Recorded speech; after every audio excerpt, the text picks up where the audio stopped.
Associate sponsor UltraTech cement.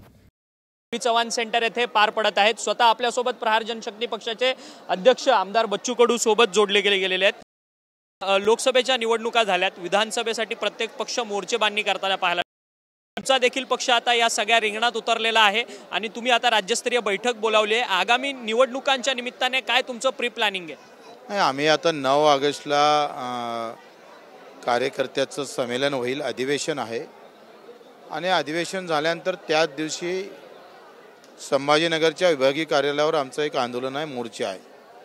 किमान 1 ते 1.5 लाख लोक येईल अशी एक व्यवस्था आपण केली आणि त्या 9 तारखेलाच आम्ही आमचे मुद्दे सरकारसमोर ठेवणार आणि इतरही पक्षांसमोर ठेवणार आहे। जो मुद्द्यासोबत सहमत होईल त्याच्यासोबत आमचा विचार करणं सुरू होईल।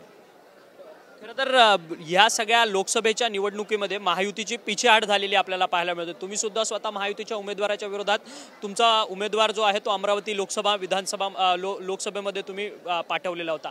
आता विधानसभेमध्ये तुम्ही स्वतंत्र लढणार की एकत्रित लढणार महायुती? ते सांगतोय 9 ऑगस्टला संभाजीनगरला आम्ही सगळे मुद्दे सगळ्या पक्षासमोर ठेवून आणि सरकारसमोर ठेवू, त्या मुद्द्यावरच चर्चा होईल, समोरचे पाऊल टाकू।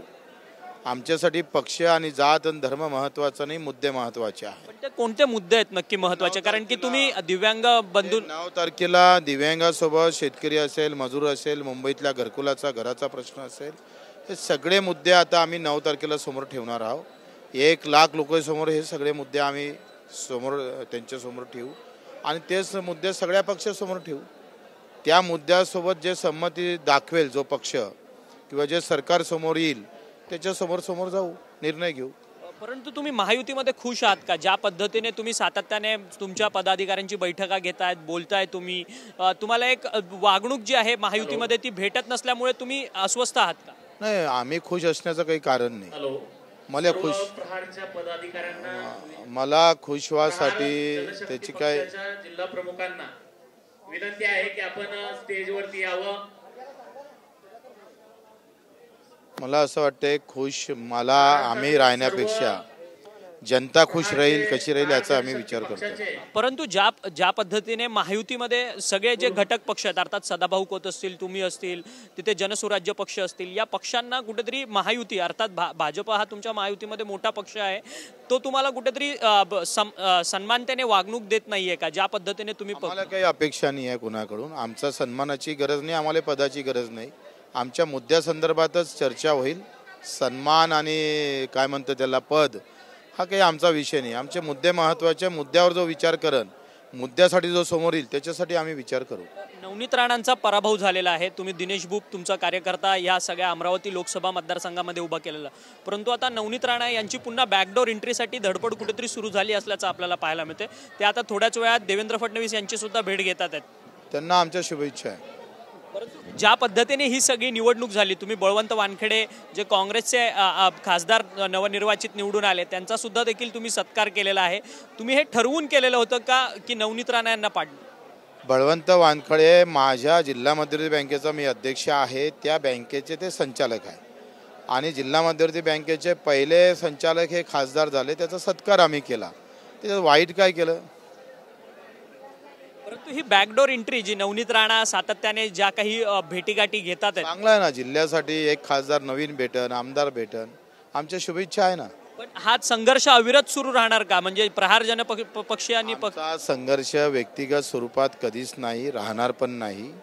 आमचा जो काही संघर्ष आहे सार्वजनिक मुद्द्यावर उभा राहू शकतं, त्याच्यासाठी आमचा संघर्ष, त्याच्यासाठी आमचं आयुष्य आहे।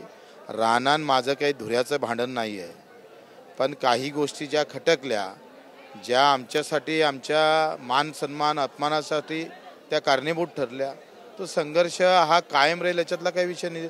राजकारणात कोणी दोस्त नसते, कोणी कायमचा मित्र नसतं। त्या कोणत्या गोष्टी आहेत ज्या खटकल्यात? कारण की ज्या घरात भाषा असेल किंवा जे काही अपमानित करण्याचं काम असेल त्या तर खटकल्याच ना। काल परवापर्यंत जिल्हा नियोजन कमिटीची बैठक पण झाली, त्यामध्ये बळवंत वानखेडे यांना जो जिल्ह्याचं जे कार्यालय आहे खासदारांचं ते देण्याकरता कुठेतरी बंदी आणत होते, त्यामुळे आंदोलनं झाली यशोमती ठाकूरांनी। वाटते का कलेक्टर ऑफिसला कार्यालयाची काही प्रथा नाही, तसा नियमही नाही, कायदाही नाही। आता प्रत्येक कलेक्टर ऑफिसला आज खासदारानं कार्यालय घेतलं, उद्या आमदार मागेल, मग पालकमंत्री, मग जिल्हा परिषद. ही प्रथा जी पाळलेली आहे हे कशी पाळली ते पहिले प्रश्न आहे.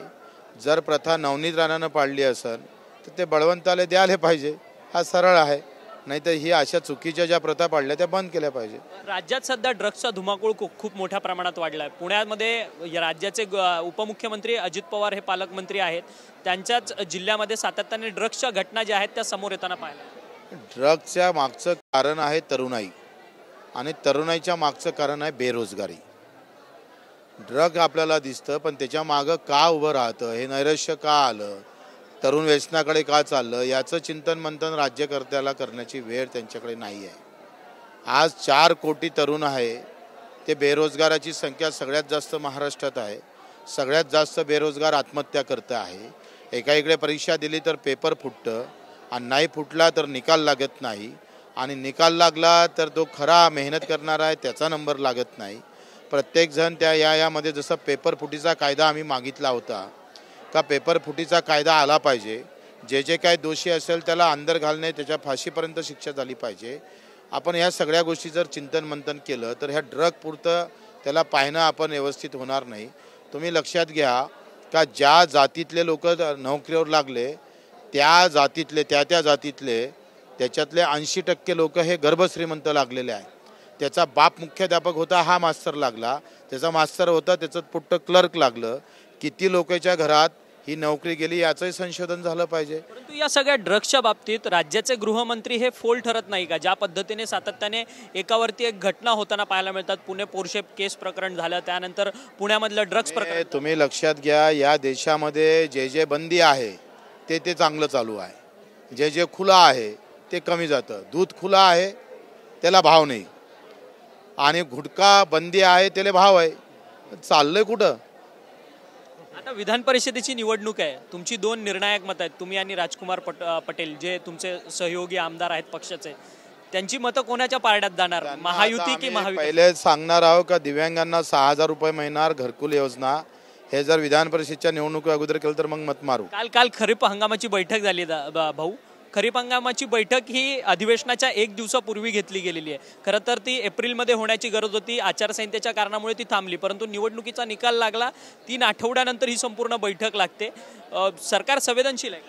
10 बैठकी घेऊन फायदा नाही, एक निर्णय चांगला घेतला पाहिजे. अशा 100 बैठकी झाल्या असेल, हजारो बैठकी शेतकऱ्यासाठी झाल्या. निर्णय कोणते चांगले झाले? निर्णय काय झाले? कांदा निर्यात बंदी केला. निर्णय काय झाला? आम्ही तेल आयात केलं, आम्ही डाळ आयात केली. हे निर्णय घेतोय तुम्ही. बैठकीला काही अर्थ नसतं, निर्णय फार महत्वाचा असतं. तेलंगणामध्ये सरसकट बैठकीची गरज नाही. तेलंगणामध्ये सरसकट कर्जमाफी झाली आहे शेतकऱ्यांची 2 लाख रुपयांपर्यंत. तीच मागणी यंदा तुमची महाराष्ट्रात? निवड कर्जमाफी करून चालणार नाही. कर्जमाफी करावी. मागे जे 50 वर्ष काँग्रेसनं भाजपनं जे लुटलं त्याची लूट आम्हाला परतफेड करावी. हे इथून 3 वर्ष प्रत्येक शेतकऱ्याला पर एकरा मागं किमान 50,000 रुपये द्यावे आणि 3 एकरापर्यंत मर्यादा ठेवावी. कारण लुटले तेवढं लूट परत करा. कर्जमाफी लई दूरची गोष्ट. मध्ये भाजप सुद्धा सगळे, भाजप आहे, सेना आहे, काँग्रेस आहे, यांनी लुटलंच शेतकऱ्याला. धन्यवाद, तुम्ही आमच्याशी बातचीत केली. हे होते बच्चू कडू, जे प्रहार जनशक्ती पक्षाचे अध्यक्ष आहेत. त्यांनी सांगितलं की प्रत्येक पक्षाने या राज्याला लुटलेलं आहे, त्यामुळे सरसकट परतफेड जी आहे ती झाली पाहिजे असं त्यांचं म्हणणं आहे. व्हिडिओ जर्नलिस्ट सिद्धेश नाईकसह अक्षय मंकणे, TV9 Marathi, Mumbai. Associate sponsor UltraTech cement.